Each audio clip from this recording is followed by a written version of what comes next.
大家好，我係林校長。今年啊，軒尼諾斯啊非常之積極啊。繼年初嘅 Chair One V 之後咧，而家年尾啊又推出兩樣全新嘅 product 啊，就係我手上呢個 Chair One Zero LT 同埋 Table Zero LT 啦。咁在此係非常感謝啊 Overlander Camping 咧火速啊借呢個新 product 啊，我去拍呢條片咧分享俾大家嘅，多謝。好啦，而家就馬上去片。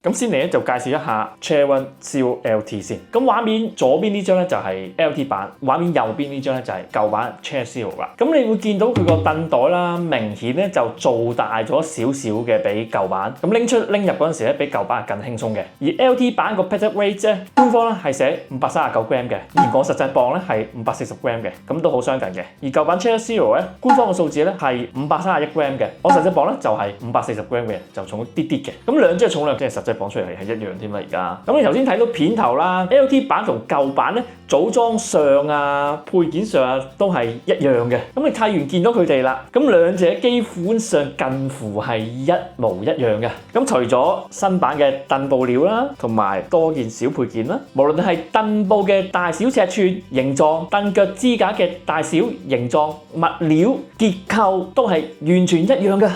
所以呢方面資料我就唔多作介紹啦，可以睇翻官網嘅大家。而呢條片嘅重點啊，將講一講啊 LT 版嘅新凳布物料啦，佢嗰件小配件啦，同埋實試坐後感嘅。先講講 LT 版嘅新凳布料啦，佢名為 Ghostscript Fabric， 係由軒尼諾斯自家去開發嘅。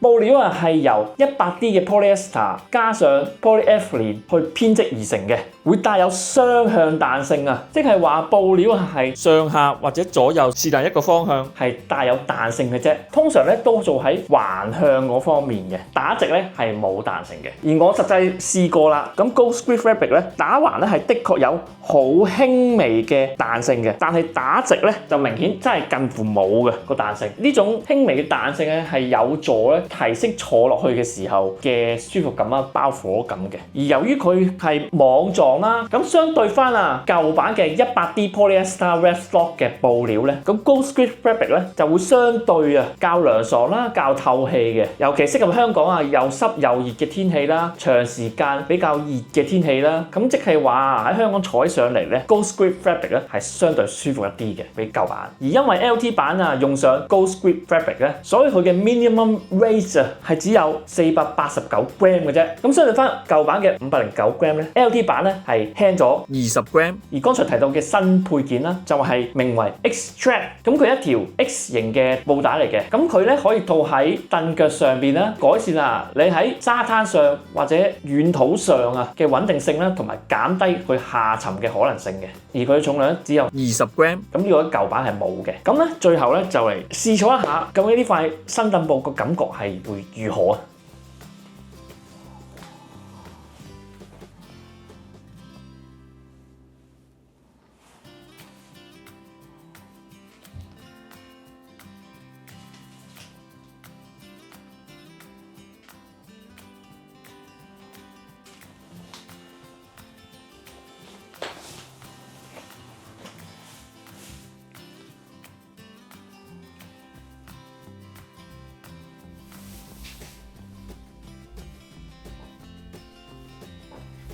我試晒兩張啦，一次過。其實大致上咧，兩張感覺都係差唔多嘅。就正如頭先我介紹所講啦 ，LT 版始終都係網布啦，所以咧都係會透氣涼爽啲嘅，相對舊版。而其他感覺啦，坐落去咧，你伸直隻腳咧，挨後咧 OK 嘅。但係當你喺弄高隻腳咧，挨後咧就好容易向後反㗎啦，會離地嘅。呢個都係一直講緊其中一個 Chair Zero 嘅問題啦。但係你話坐落去舒唔舒服嘅？舒服嘅。而佢都係比較搖啦，但係只有不足500 gram 啊，呢張新嘅，加上收納都非常之輕巧啦、細小啦，咁其實都非常之唔錯嘅張凳。都係嗰句，不同情況用不同裝備啦。咁你需要喺一啲行好遠啊，想盡量輕嘅時候啦，又想去到營地有翻一定嘅享受咧，咁呢張 Chair Zero LT 咧可以係一個非常之唔錯嘅選擇嚟嘅。最後啦，咁如果你兩張凳都冇，又想揀張輕嘅凳咧，咁呢兩張之下咧，咁一定係揀 LT 版噶。始終佢新出啦，咁價錢方面就會比舊版咧貴啲嘅。咁如果你話我本身有 Zero，值唔值得換呢張 LT 咧？其實就睇下你 budget 去到邊啦。咁如果你話都非常之多閒錢啊，都可以換嘅。但係如果你話手頭上緊張少少咧，咁就我覺得唔係一定要需要換嘅。Chairshield LT 我嘅分享就到呢度啦。除咗我嘅分享之外啊，我之前都搞咗個實試大會嘅，咁就睇下觀眾對呢張凳有咩意見咧，俾大家多個參考啦。好啦，咁今次我哋搞個 Chairshield LT 同埋 TableShield LT 嘅實試大會啦，反應唔係好熱烈啦，就得阿 Jeff 出嚟嘅啫。咁而家就等佢試一試啦。你可以試下喂，試下。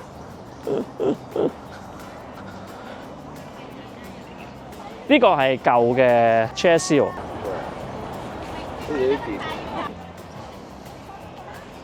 伸直嘅腳會好啲嘅，即係你 balance 翻咧，嗰個重心傾翻向前咧，咁就好啲嘅。係啊，咁就好，唔得真係唔得。係啊。咁基本上嗰個成個 structure 係一樣，所以應該都係有同一個情況出現。網布好似挺啲嘅，同埋會始終網布都係涼爽啲咯，真係會涼爽啲嘅。我以為你揀啲醬，但個人感覺你覺得好唔好坐咧？燒其實分好過舊嘅。可能個布面呢個包。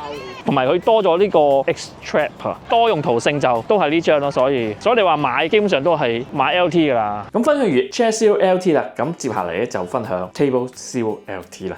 Healing Loss咧本身係有較大版本嘅 Table One 嘅，而 TableShield LT 咧係初次登場噶。咁 LT 版啊，比 One 版啊喺收納方面啊大大減少咗39% 嘅體積嘅，即係大大減少你嘅佔用空間啦。LT 版個收納 size 係直徑7cm，長31cm 嘅，而佢 padded weight 咧，官方咧係寫254g嘅，我實際磅出嚟咧就係263g嘅。組裝方法都大同小異，咁佢有塊 Ghost Grip Fabric 嘅台布啦，同埋 DAC 嘅支架，先砌咗台腳嘅支架啦。另外咧有兩條 DAC 支架嘅，咁就扣喺台布上面，之後再組裝落台腳支架上面，咁就完成㗎啦，輕鬆快捷，方便簡單。咁台嘅 size 啦，長咧係49.5cm， 闊咧係31cm， 高咧係30cm 嘅。而呢個狀態啊，佢嘅 minimum weight 咧，官方寫咧係237g， 我實際磅出嚟係238g嘅。而佢嗰個承重量咧可以承重到10kg嘅，以238g， 但係有呢個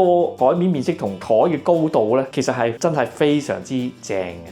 不過啊，由於佢塊布料啊，始終係 Ghost Grip Fabric， 係會有彈性嘅。咁相對翻鋁啊或者碳纖嘅料嚟講咧，咁 LT 版嘅穩陣性咧就冇咁好啦。雖然啊，一般大部分嘅嘢啊都可以好穩妥咁啊放喺上面嘅，但係啊，當一啲再有液體嘅杯啊、碗啊、樽啊放喺上面嘅時候咧，如果唔小心啊咁喐動到呢張台嘅時候咧，就好容易啊令個杯啊、碗啊、樽啊產生晃動啊或者跳動啊，濺出入邊嘅液體啊，更甚啊係會跌低嘅。所以啊，如果入邊係裝住啊熱水啊或者熱湯嘅時候咧，就非常之危險啦。本人咧就唔建議咧放呢啲有液體嘅嘢咧喺呢張台上面嘅，從來都係嗰句啦，安全第一啊嘛。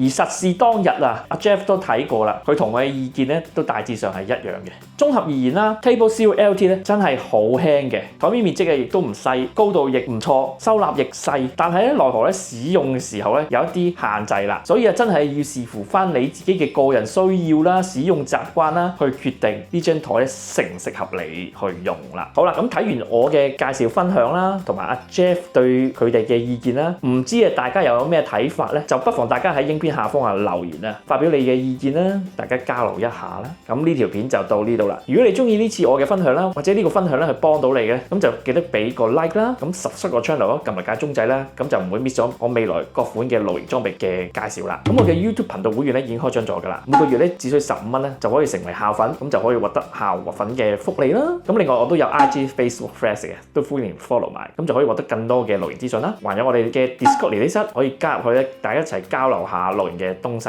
嘅。咁多謝大家收看，下一條片再見，拜拜。